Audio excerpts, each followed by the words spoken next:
Hi, you're watching From the Cape with Bass, hosted by me, Nathan Adams. Today I get to turn the tables and interview Daniel Peterson, the host of From the Cape with Bass. Hi, Daniel. What inspired you to start this platform, From the Cape with Bass? Hi, Nathan. Thank you for the opportunity. Yeah, it's an opportunity. It feels a bit funny, but yeah, I'm here.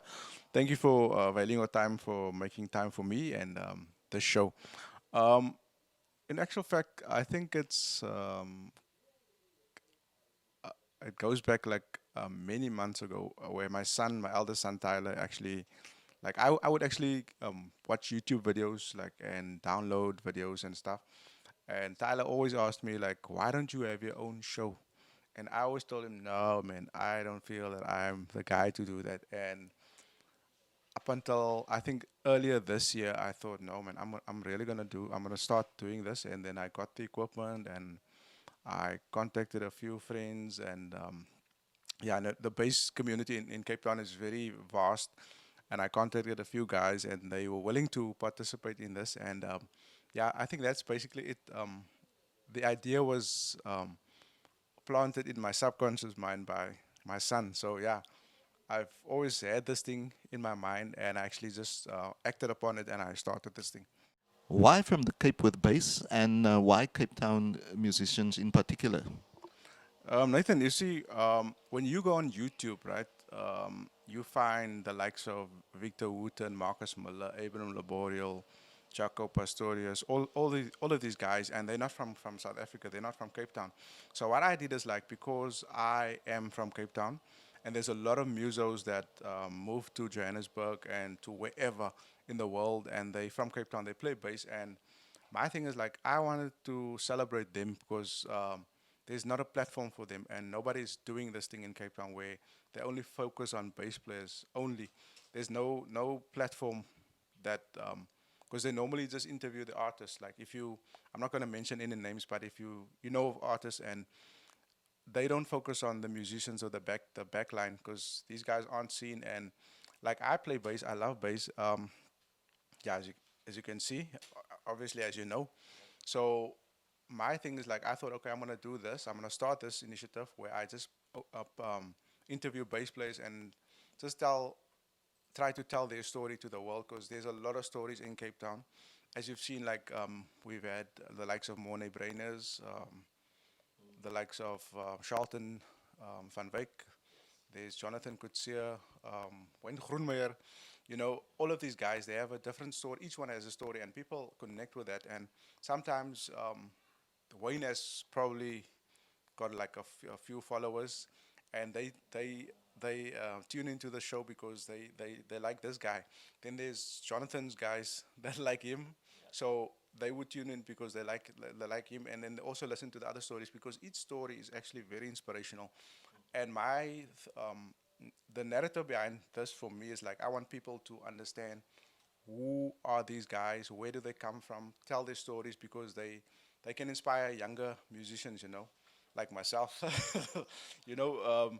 So yeah, yeah, it's just basically just to inspire other guys, other musicians, young up and coming musicians, and just to tell them like there's hope because music does a lot of things to a lot of people. It changes the atmosphere. You know, as in church, we are church people, so when they play certain songs, then some things happen. And if you go into a club, when they play whatever, things happen, you know. And wherever you are, when you play music, music really creates an atmosphere. So the bass, like I mean, I always tell like people, like if somebody comes to me for a lesson, I say, if you take the bass away in any song, the song is dead because there's nothing like bass. You know, you're a bass singer. You're a bass singer, so you know what I mean. And bass is like the foundation of everything, and people don't realize this until you take that bass, you turn that bass knob down, and then they figured, hey, what's going on? Where's the music now? Because that's the foundation.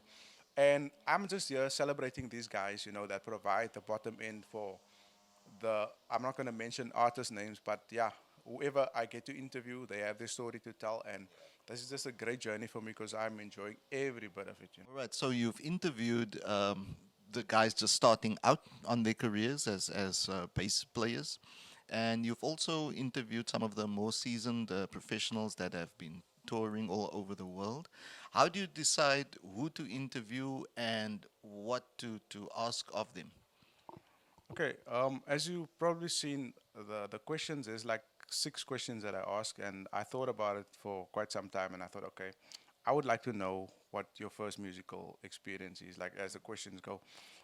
So basically, that's a very neutral question because everybody has a first musical experience, and as a musician, as a bass player, even if you're a keyboard player, drummer, you have a musical experience because somebody played some music when you were smaller, so you obviously listen to that. And then getting to the guys is like the whole thing behind this is like I don't want to just get guys that are traveling the world that have been on albums. There's guys that hasn't recorded albums. So my thing is like as long as you play this instrument, as long as you're part of this community, we have something to talk about, you know. We can talk about stuff. You don't have to record, you don't have to travel. As long as you play this instrument, as long as you love this thing, you have something to say. So that is my story. Basically, I'm not gonna judge you on, oh, you haven't traveled overseas, so I can't interview you. You know, you still have a story, you still have a journey. So you're part of this from the Cape Wood base. If you want to be a part of it, um, allow and you allow me to interview you, then I'm gonna be so happy because I know this guy has a story to tell. He can inspire somebody in his community. So that's basically it. There's no divide between like professionals or beginners. You know, everybody's equal as long as you play and you love this thing. That's the main story behind it. Can you tell us how would you get in contact with you if you are a beginner or any level of bass player? How would you get in contact with you in order to also be on the show? Okay, people can DM me on from the Cape Wood base on Facebook, Instagram, or YouTube, or they can actually find me on Facebook, Daniel Peterson, and just DM me there, and I'll get back to you. Thank you, Daniel, for your time, and thank you for opening up and allowing us to ask you these questions. I'm sure there's a lot of people who want to know. And for those who haven't subscribed yet, please like and subscribe and share this page wherever you can so that we can get the focus on the bass musicians of Cape Town. Thank you.